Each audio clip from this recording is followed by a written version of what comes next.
Good morning, dear colleagues. My name is Mejevoi. I'm an interventional cardiologist from Port Charlotte, Florida. Very happy to be in this meeting and wanted to say thanks for invitation to Jan Skawaronsky.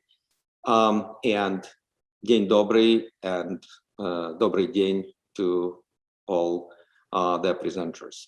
So I'm here to share with you one of my peripheral cases. This is a case of complex revascularization of the chronically occluded common femoral artery and superficial femoral artery in patient with previous vascular surgery, with previous aorta bi-leg bypass, multiple stents, and complex presentation.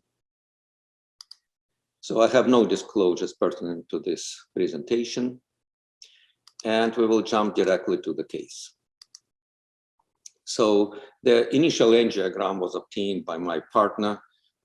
This was done from the radial approach, considering his complexity. In general, the main presentation, this is a 76-year-old gentleman with long-standing history of smoking, who is actually an active smoker still, and who also had significant coronary artery disease with status post-CABG. He also has severe peripheral vascular disease, and as you could see on this initial abdominal angiogram with runoffs, there is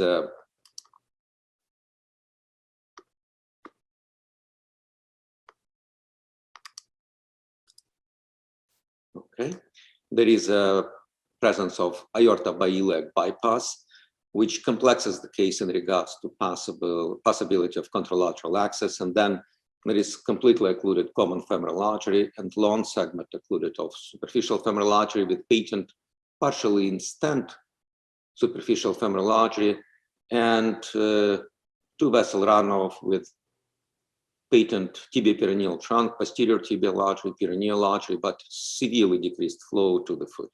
So patient clinically develops now critical limb ischemia, and this is present with a nighttime pain without wounds and clearly requires revascularization. The case planning, considering the complexity, took me a while, and I decided to proceed with a dual access. So I have access to anterograde option of revascularization in this patient, and retrograde. So for anterograde option, we chose the left subclavian access, and you can see my access being done here. First, we place the 5-French sheath with ultrasound guidance to the left subclavian artery, and then with the 5-French GR4 catheter and suprachor wire, the system was navigated to the right common iliac artery, first through the right leg of the aorta bi-leg bypass, and then finally we placed the 6-French 90-centimeter Cook sheath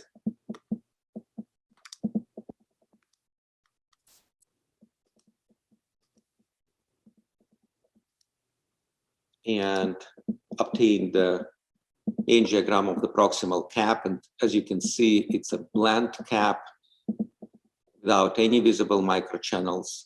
The flow to the right low extremity is only through the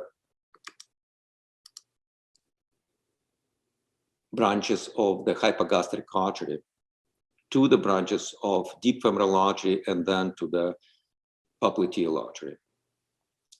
My personal experience with cases like this, that retrograde access is usually more successful, and that's what I attempted first. So patient was turned over to prone position, and from that standpoint, we proceeded with the popliteal retrograde stick, and then I advanced the advantage wire with Navicross catheter to the common femoral artery and attempted to cross the lesion retrogradely, which proved to be impossible. Unfortunately, my system was going subintimally and actually subadventitially, very far from the true lumen, and I had to stop these attempts.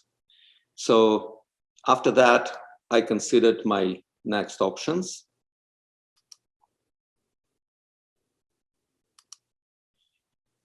And I wanted to go with anterograde approach. So I considered to go again with the 0.35 system with advantage wire. I'm a big fan of Abbott Connect 0.18 wire. That was my second choice. I had a good success with Win 80 and Win 200T wire in TBL vessels. And I was advised first time to try to use new Abbott Cross and Proceed 220T wire, which eventually I did.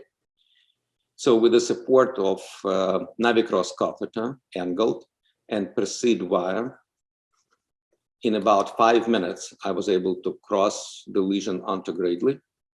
And you could see in the beginning that there was no microchannel. And then first we performed IVUS, and then I ballooned the common femoral artery and proximal superficial femoral artery and performed laser atherectomy of entire occluded segment of the common femoral and superficial femoral artery in this position. This is our intermediate result. As you can see, common femoral artery and proximal superficial femoral artery actually had a good result of the atherectomy and initial balloon angioplasty, which was performed with angiosculpt 6x40 balloon. However, there was very significant amount of thrombotic material in the mid-distal portion, and I performed aspiration of the material with a multipurpose 6 French catheter coma. However, I still had very significant amount of thrombotic and plaque material in the stent.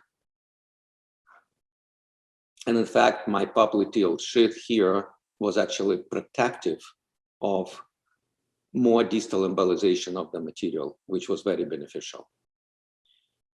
So at this point, I considered several options and chose to use covered stent considering multiple restenosis and significant plaque burden, and placed a 6 by 250 millimeter Viabond stent, which went from distal superficial femoral artery pretty much right above area of my retrograde axis and up to the proximal superficial femoral artery.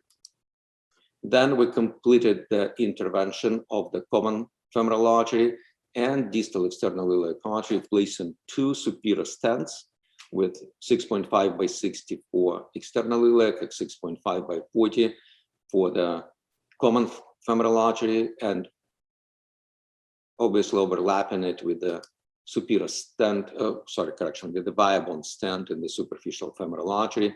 And this is the result we achieved.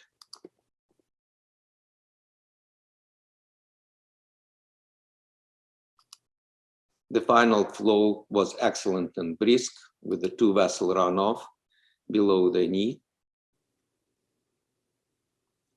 The sheath from the retrograde axis was pulled with 2 minutes of balloon inflation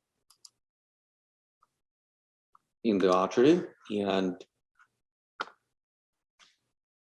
there were no complications. And I routinely closed the left subclavian axis, left axillary axis with the star closure device, which was performed in this case without complications. And that concludes my presentation, and I'm open for the questions.